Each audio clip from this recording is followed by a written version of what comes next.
আইনগত কোনো বাধা নাই, উনি ফিরবেন, ফিরে সারেন্ডার করবেন, বেইল চাবেন। ছাত্র জনতার গণ অভ্যুত্থানে ক্ষমতাচ্যুত প্রধানমন্ত্রী শেখ হাসিনার দেশে ফেরার ক্ষেত্রে আইনগত কোনো বাধা নেই বলে মন্তব্য করেছেন ব্রাহ্মণবাড়িয়া ২ আসনের সংসদ সদস্য ব্যারিস্টার রুমিন ফারহানা। তিনি বলেছেন, শেখ হাসিনা দেশে ফিরে প্রচলিত আইনি প্রক্রিয়া অনুসরণ করে আত্মসমর্পণ এবং জামিন আবেদন করতে পারেন। সোমবার দুপুরে ব্রাহ্মণবাড়িয়া সরাইল উপজেলা পরিষদে জাতীয় পল্লী উন্নয়ন দিবস উপলক্ষে আয়োজিত অনুষ্ঠান শেষে সাংবাদিকদের প্রশ্নের জবাবে তিনি এসব কথা বলেন।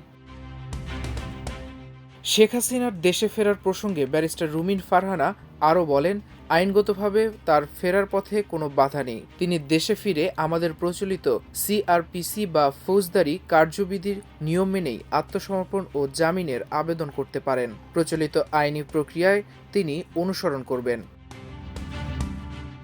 বিরোধী দলীয় মন্ত্রিসভা গঠনের গুঞ্জন নিয়ে এক প্রশ্নের জবাবে তিনি বলেন, বিশ্বের বিভিন্ন দেশে বিরোধী দলের ছায়া মন্ত্রিসভা গঠনের সংস্কৃতি রয়েছে।